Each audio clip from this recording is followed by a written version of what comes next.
On va voir maintenant les réactions de Gérard Ménérou, notamment sur cet aspect qui est, est-ce que vous avez une vision ou pas du plan d'ensemble, justement, un peu des directions vers lesquelles il faudrait aller, ou des propositions en tout cas. Et puis, c'est vrai qu'on n'y voit pas très clair sur les indicateurs de suivi.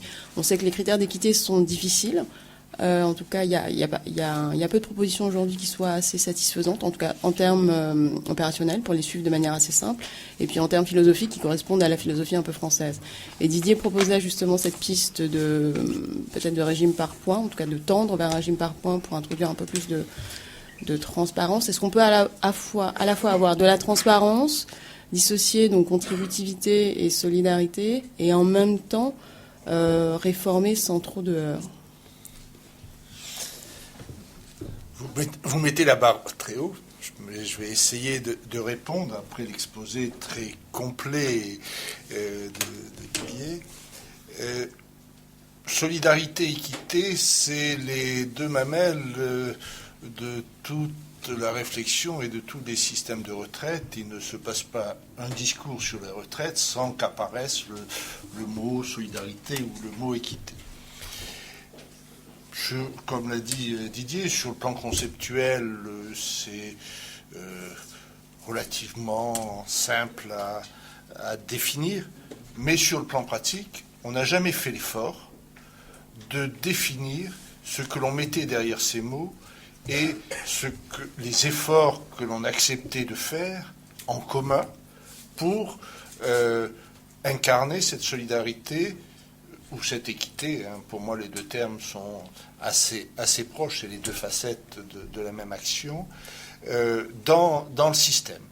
Et on a là quelque chose qui bloque la réflexion, car en l'absence de transparence, en l'absence d'information, en l'absence d'indicateurs utilisés, acceptés, que tout le monde s'est approprié, on a des soupçons de favoritisme entre générations, entre catégories socio-professionnelles, entre zones géographiques, chose dont on ne parle jamais dans le système de retraite, et pourtant, quand on passe du Nord à la Corrèze, on n'est pas du tout dans la même situation de solidarité de l'ensemble.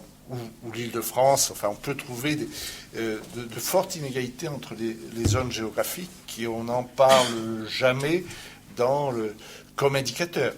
Je ne dis pas qu'il faille faire quelque chose, qu'il faille modifier, mais on ne sait pas. Donc on ne peut pas se prononcer. Après, il y a la solidarité qui est également évoquée, dite intragénérationnelle, entre riches et moins riches, un effet redistributif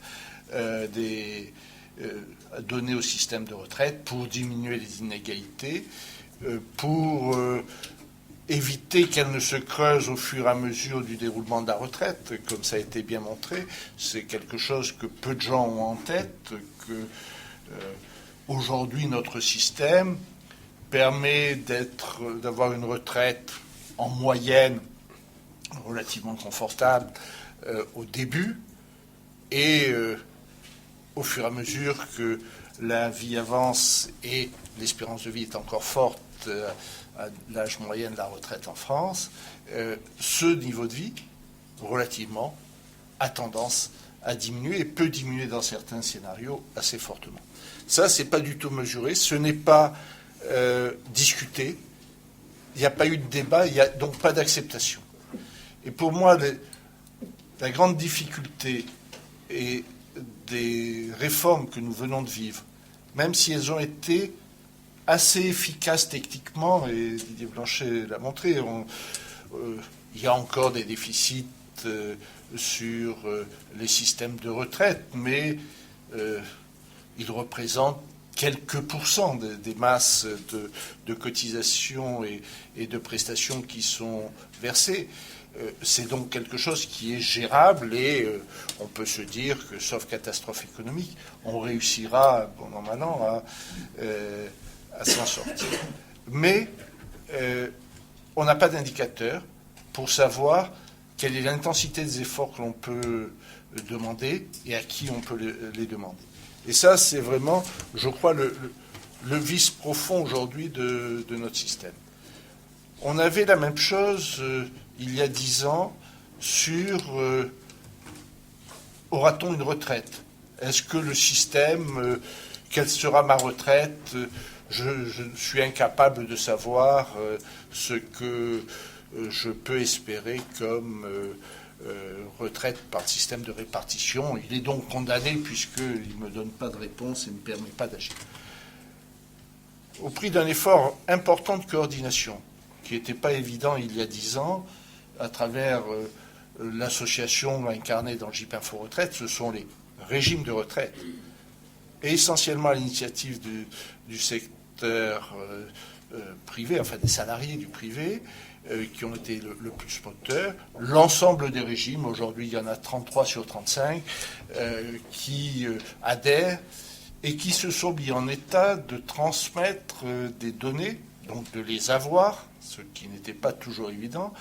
Il y a encore quelques grands régimes, comme le service des pensions de l'État, qui n'a pas, de manière exhaustive et certaine, le déroulé de carrière de l'ensemble de ses ressortissants, et donc il est souvent hors d'état de transmettre l'information, ce qui fait que l'information qui a été mise en place par cette coordination à 35, 40, 45 ans, la possibilité de consulter ses droits en ligne, plus de 3 millions de personnes l'ont fait en 1 an et demi, ce qui est important pour ce type de préoccupation qui n'est quand même pas quotidienne.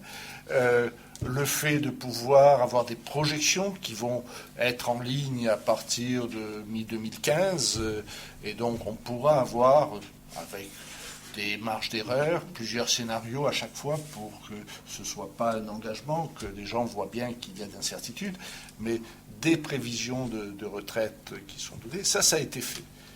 Par contre, le bon niveau d'équilibre et de répartition des efforts entre les catégories, là, on n'a rien, pour le moment, rien fait, ni sur le plan théorique, et je pense que la chaire pourrait, pendant l'interréforme, parce qu'il y en aura une qui viendra dans quelques années, ça c'est certain, essayer de promouvoir un certain nombre d'indicateurs significatifs et de les faire partager, et ensuite de faire qu'il y ait une communication régulière depuis la chaire, depuis le corps, depuis les systèmes du type GIP Info Retraite, depuis les régimes de retraite eux-mêmes, pour que ça devienne une base de consensus. Et qu'ensuite on débatte politiquement de ce que l'on veut faire, comme le disait Didier tout à l'heure. Est-ce que l'on favorise une retraite élevée au moment du départ et un déclin relatif pendant la durée de la retraite, ou au contraire une retraite un peu plus basse, donc un taux de remplacement un peu moins fort, et une stabilité pendant la durée de retraite? Je trouve que c'est un débat qui, bien posé et sans invective, contribuerait à améliorer le niveau civique de notre société, et donc son pacte social. Pour ça, il faut qu'il y ait des indicateurs clairs qui soient mis sur la table, qui soient partagés. Et ça peut être le rôle de la chaire et de l'ensemble de la communauté scientifique qui tourne autour des systèmes de retraite, de contribuer à apporter ces indicateurs. Que pourrait-on utiliser? Le seul indicateur que l'on utilise, c'est le taux de remplacement. Quand vous parlez, je ne dis pas dans le cercle des experts initiés, mais quand vous parlez même dans des gens qui gravitent autour des systèmes de retraite, le seul indicateur qu'ils peuvent avoir en tête, c'est le taux de remplacement. Malheureusement, on ne l'a jamais bien défini, car on a toujours eu un raisonnement individuel. Et ça, c'est un outil qui n'est pas opératoire, parce que ça dépend de tellement d'éléments, de carrière individuelle, et ça va s'accentuer avec les périodes d'activité à l'étranger qui vont se multiplier pour une partie de la population, que ce taux de remplacement individuel ne peut pas être un bon critère. Il est fondé sur le mythe, qui n'a jamais été respecté, des 75% de la fonction publique. Il y a eu une promesse faite il y a plus d'un siècle maintenant. Quand on est fonctionnaire, on a une retraite et après 37 ans et demi, à 2% par an, on a 75% de son dernier salaire. Alors, comme l'a dit Didier, l'État employeur a fait en sorte qu'on diminue l'assiette pour faire semblant de respecter cet engagement, mais en baissant le taux d'emplacement réel pour certaines catégories, pas pour toutes. Et ça aussi sans transparence. Une idée que je mets sur la table, mais qui mériterait d'être travaillée, c'est de travailler sur des taux de remplacement par génération proches, pour éviter les effets de déformation qui ont été évoqués. Par exemple, un indicateur revenu de la génération 55-65 comparé au revenu de la génération 65-75. Ce sont deux générations proches.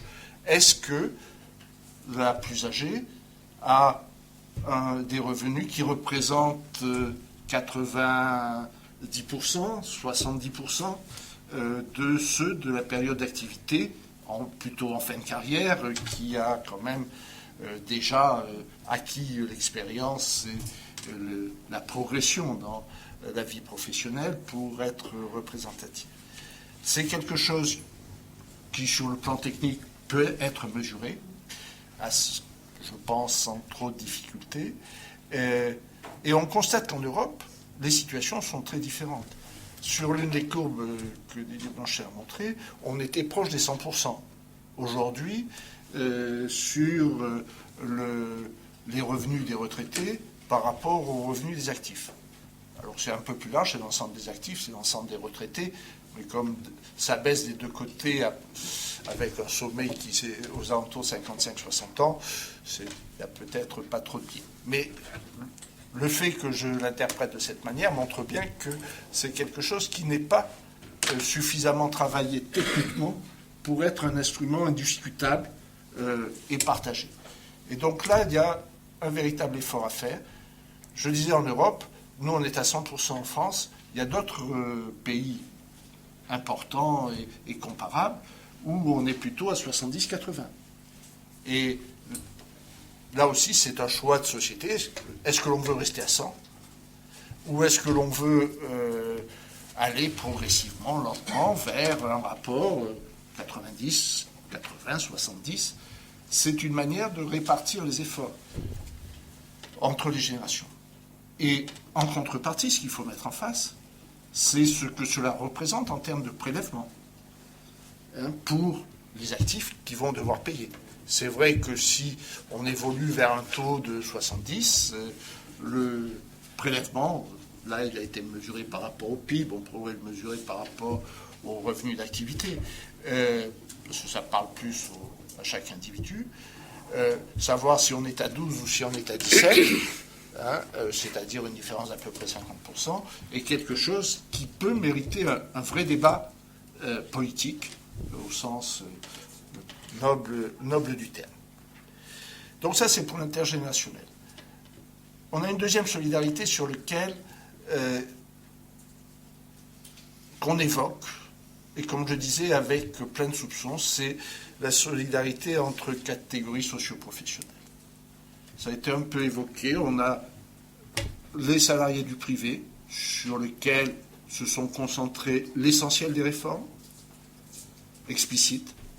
La fonction publique, où il y a eu une réforme très indirecte par l'augmentation de la part des primes à des échelons de plus en plus bas de la fonction publique qui, diminuant l'assiette, a eu à peu près les mêmes effets. Et puis, l'alignement progressif sur l'âge de départ à la retraite au cours des dernières années qui n'a pas encore donné beaucoup d'effets. Et puis, il y a tous les autres régimes qui sont des régimes où on n'a pas la même information parce qu'ils conservent la donnée, elle n'est pas sur le débat public, parce qu'ils maîtrisent des secteurs clés du fonctionnement de la société, et où, donc, ils sont en position de force pour demander que le bourreau passe le plus tard possible et que leur situation soit prolongée. Moi, je suis choqué tous les 2 mois lorsque je reçois ma facture d'électricité et que je lis contribution aux frais d'acheminement, qui est simplement un prélèvement significatif. Regardez, c'est à la fin, c'est explicite mais incompréhensible, parce que ça finance en fait les systèmes de retraite des industries électriques et gazières. Ça ne me choque pas qu'on demande à la communauté qui consomme de l'énergie de financer un des avantages sociaux. Mais ce qui me choque, c'est qu'on ait dissimulé la signification. Les sommes sont modestes quand même pour chaque facture, c'est entre 5 et 10 euros tous les 2 mois, bon, mais pour chacun. Mais c'est le fait d'avoir dissimulé. Et ça me semble être une politique d'opacité incompatible avec une acceptation sereine des évolutions que la croissance économique impose de toute façon au système de retraite. Comme l'a dit Didier, on a à peu près maîtrisé le choc démographique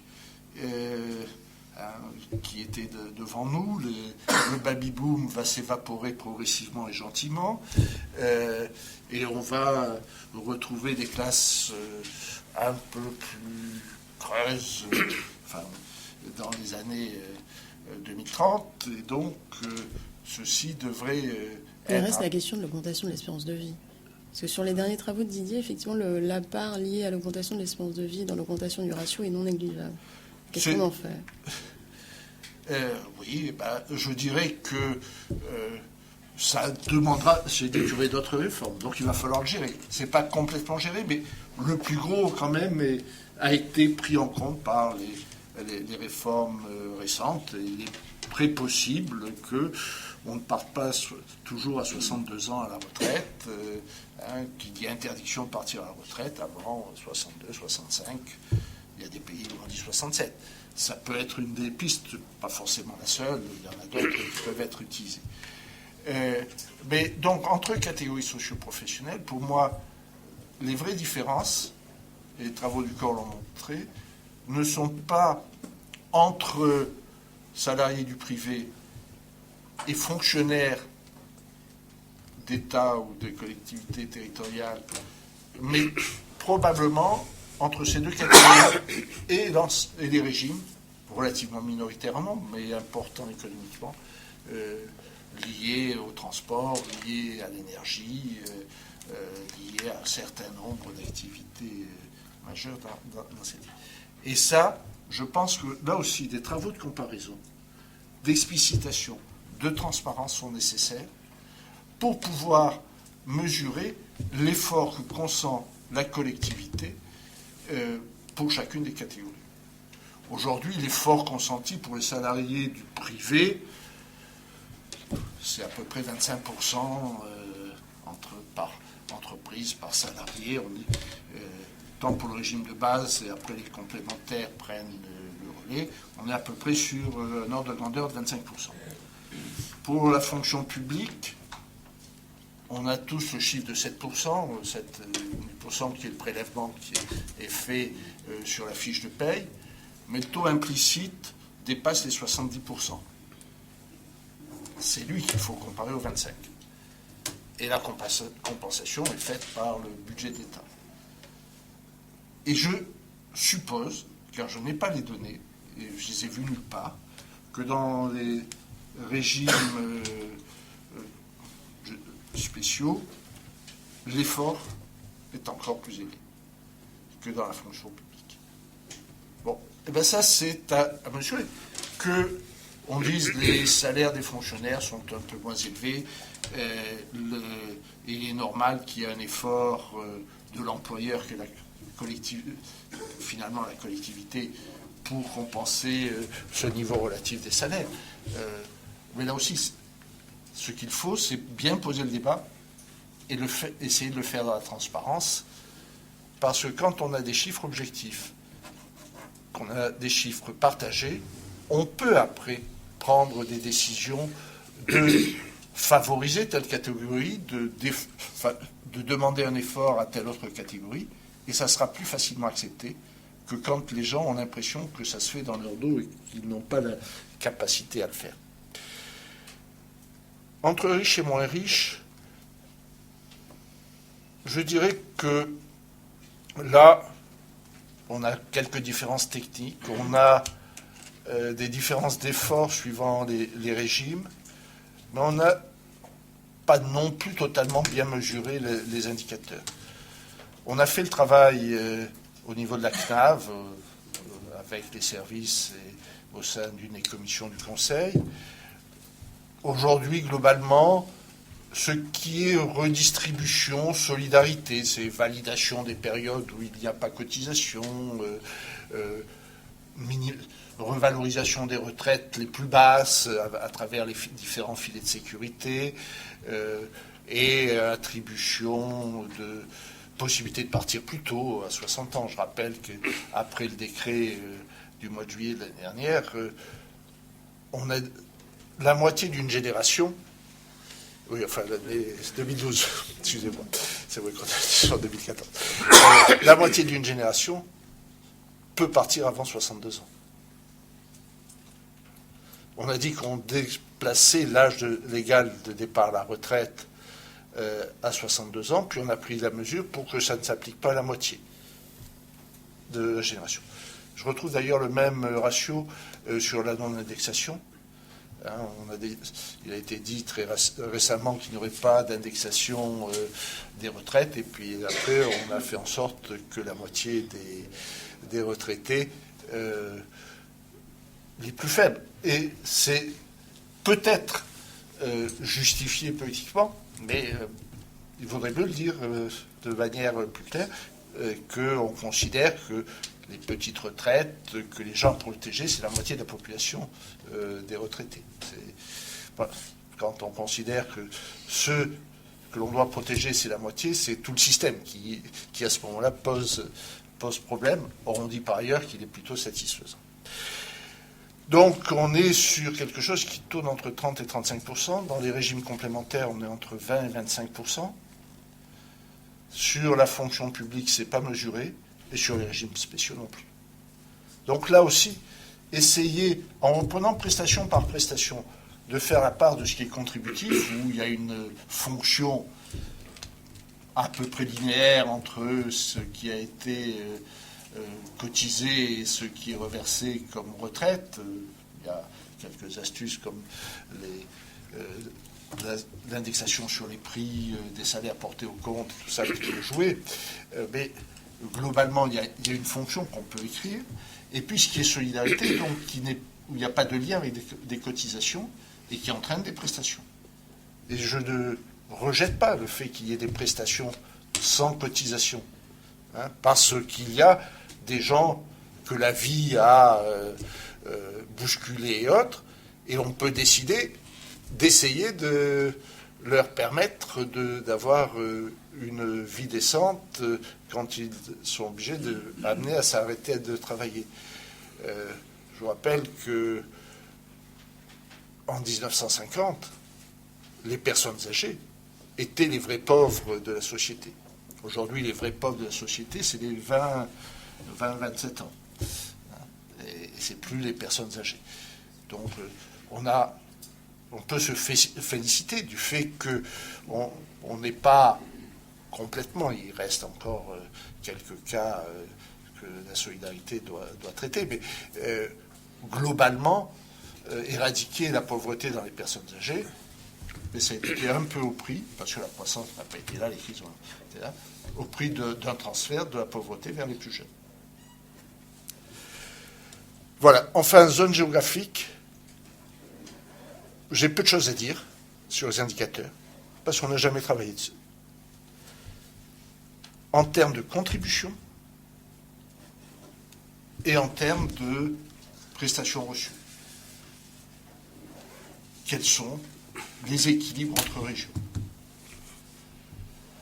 Et comment doit-on raisonner quand il y a une région qui s'est progressivement transformée en zone touristique et zone d'hébergement de personnes âgées? Donc il n'y a plus beaucoup d'activités économiques sauf annexes. Elle ne va donc pas beaucoup contribuer et elle va recevoir beaucoup en termes de retraite, puisque justement les retraités sont souvent venus s'y installer.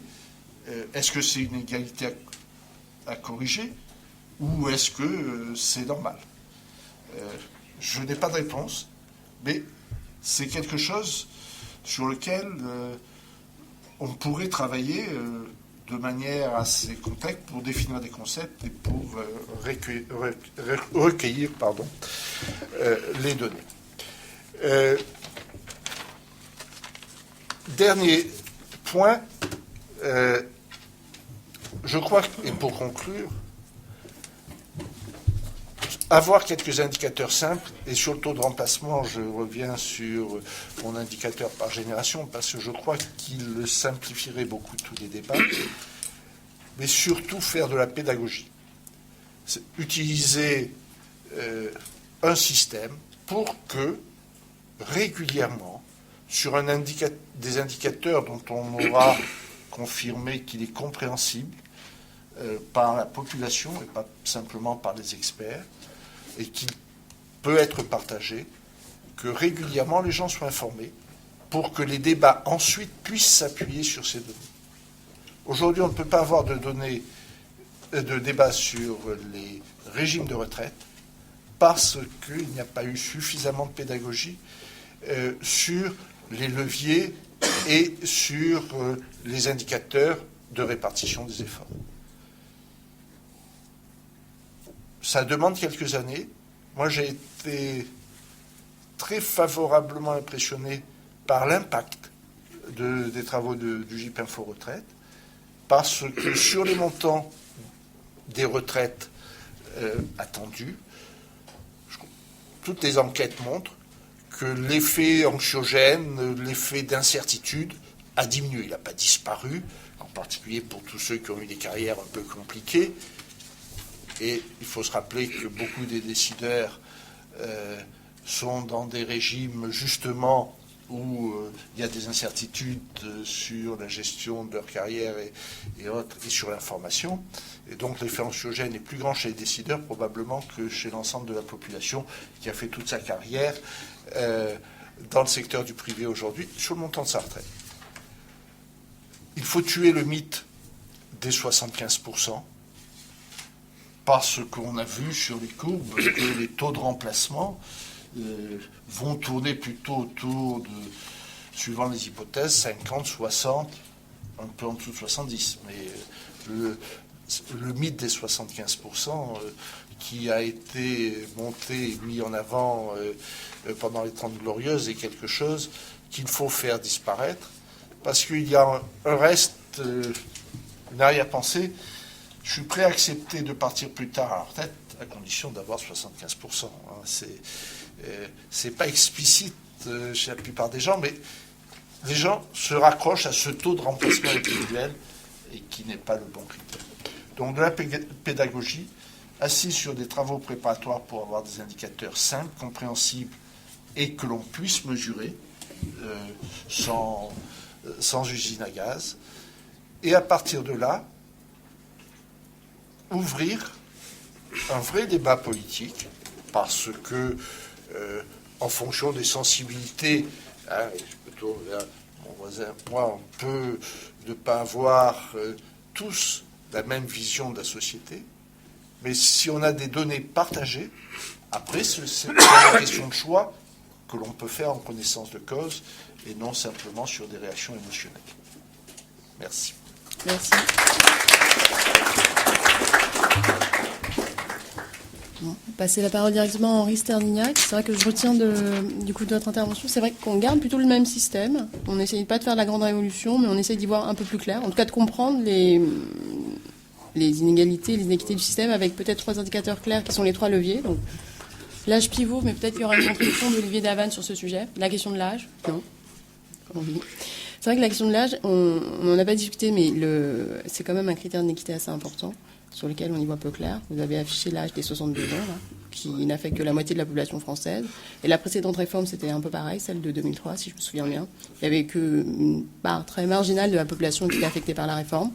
Donc c'est un vrai débat. La question évidemment des taux de remplacement, proposer un taux de remplacement générationnel, qui nous permet de voir justement l'effort contributif, les inéquités de niveau de vie entre les générations, et de mesurer aussi le taux d'effort contributif de chacun, et un peu de détailler ce qu'on est prêt à faire en termes de solidarité. Je reprends la parole juste une seconde. Le système de retraite diminue assez fortement les inégalités.